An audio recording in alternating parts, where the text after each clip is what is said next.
What is going on, YouTube? Welcome back to my channel, Out of Fear Gang. Super excited to bring this part 4 to you guys. Thank you so much for all the comments, the likes. You know, it's cool to actually see views on it and it actually kind of reaching people. So let me just put that out of the way first. Thank you, everyone. I truly do appreciate it. Now, starting this story, part 4, at the end of part 3, I talked about I graduated a year-long recovery program, Christian and faith-based, and that's the same thing, and 12-step based. I'm a heroin addict in recovery now and I was dating a girl who loved me, and I was also seeing a guy that, I really cared about and wanted to move forward in that direction. And what happened was... That's always a great way to start. We'll see what happened was. So I end up, breaking up with this girl, and we'll call her Molly. All right. And I end up breaking up with her because I don't love her.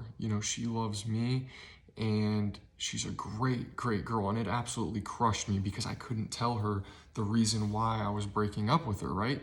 I was like, I just don't love you, and I'm sorry, I don't want to keep this going on. And it absolutely crushed her, and it was so hard for me to do that sober and stay sober. And after I did that, I felt bad, but I also felt good because now, I can move forward like with this other relationship. So the guy's name, we'll call him Jim. All right. So, and maybe one day you guys will get to meet him. But for now, we're just going to call him Jim.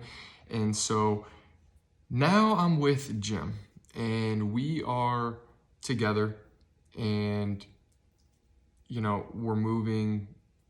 I ended up moving into his place. I left my place that I was renting, and life's good. I'm working the business.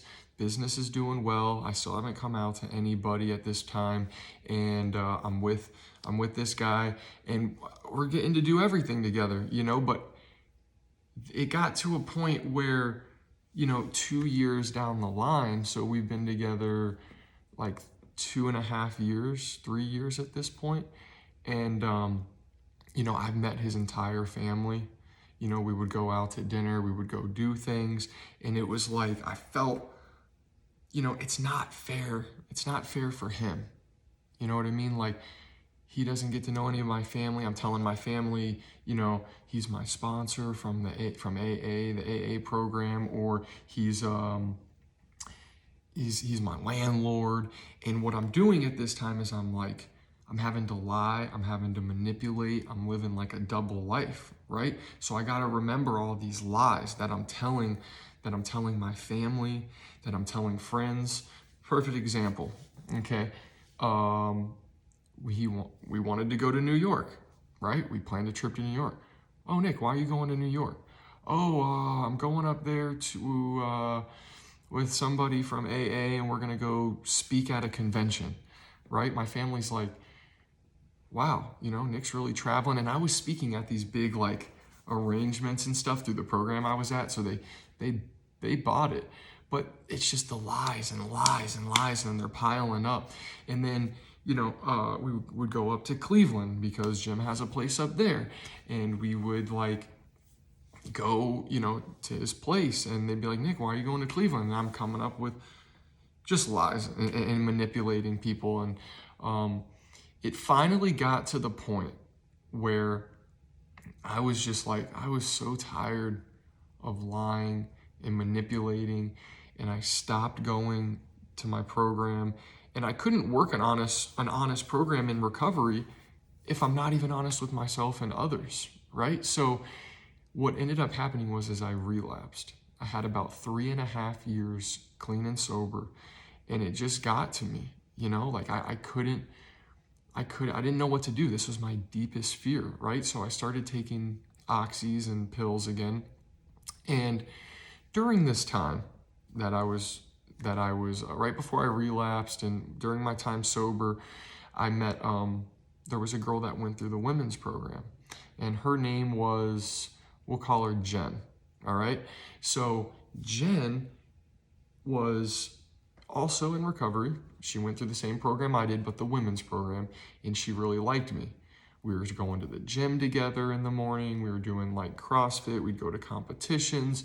We'd go to Universal Studios, and it was like a whole group of us, but we did some stuff, together. And when I relapsed, of course, I didn't tell anybody, and we took a trip to go to Universal Studios. And when we went to Universal, we stayed with my aunt and uncle, and we had a great time. Okay, we had a great time. Now, this is when the story gets kind of crazy. So we're on our way back from Universal Studios, and we're talking and we're hanging out, and I drop her off at her car, and then I come back home and I do some pills, right? And so she calls me and she says, "Nick, what the hell is going on? Me and you are like, we would be a great couple. We would be a power couple. We're like awesome. We hang out. We have an awesome time. Like, why? Like, what is going on?" She's like, "I'm coming over to your place." And I'm like, "Oh shit." You know what I mean? She's like, "I need to talk to you." And so she comes over to my place, and I'm sitting on the couch, and I'm like, "Okay, come sit down." And she's like, "Nick, I just don't understand." And she's telling me all this, like we would be a great couple and that. And I was like, you know what, Jen?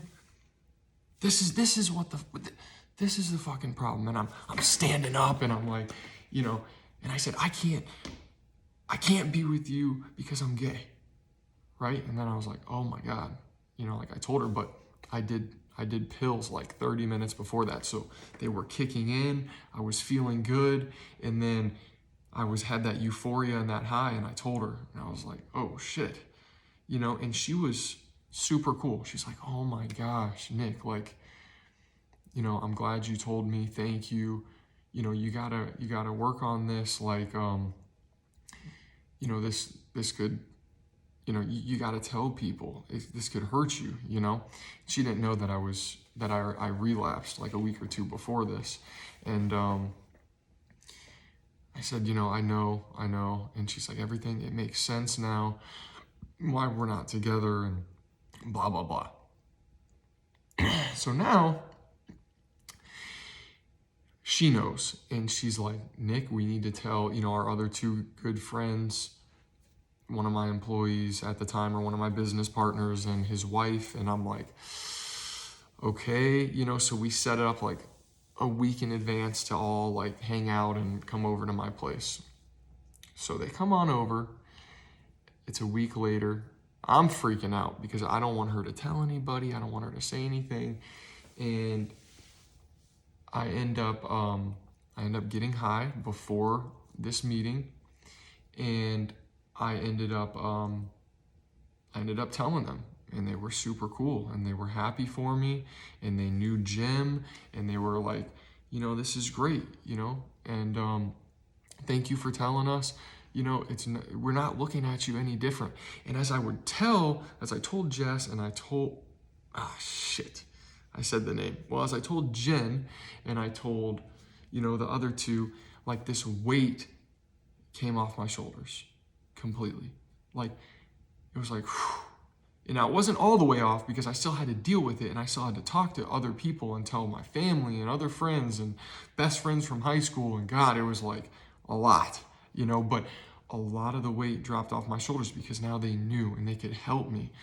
And I told them, but every time I would tell someone, I would get high before because it made me feel good. It made me feel confident. It got rid of that anxiety. It got rid of that fear.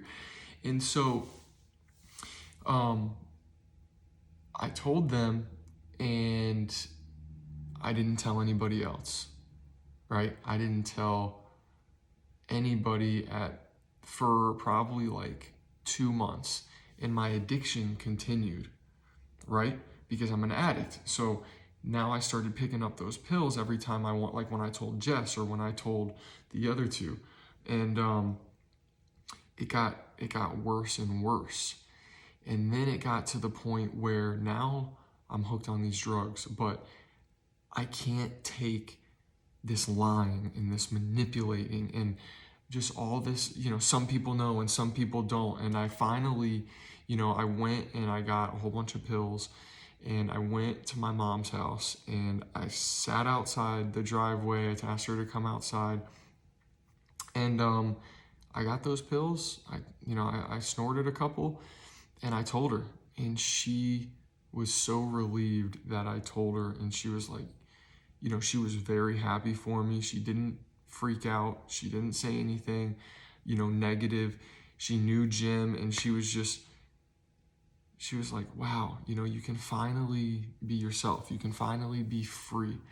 So after I told her, I then had one more big one that I really had to do, and that was my dad. So what I did was, I didn't want to do these drugs anymore, but I felt like this was my deepest fear, and the only way I could do it was I needed to be high. So what I did was, I went to detox. I told my dad to meet me at the detox facility, and I got real high before this one. I got a whole bunch of pills and everything, and I had him meet me in the parking lot. And when he met me, I was like, this is it. In my head, I'm thinking, he's, Southern Baptist, religious. I may never talk to him again, and this could be it. And so he met me there, and walked up to the car or the truck, and I told him, and I said, I'm gay. I can't help it. I wasn't born this way and all this. And he's black and white by the Bible. And so with that, I will leave you guys per part 5. There's probably going to be like 9 parts, 10 parts, but we're already at the 12-minute mark. I don't want to bore you guys to death. And yeah, it gets better. It gets a lot better. I did some crazy things, crashing cars in the canals, still coming out to other people. So there's a lot more to the story, but we'll leave it at that. I told like 4 or 5 people. I told my mom. I'm getting ready to tell my dad. I'm having meeting me at the detox. He doesn't know what's going on. And I'll let you know what goes on in part 5. I hope everyone has an amazing day. I love you all, and don't let fear destroy you. See you guys. Peace.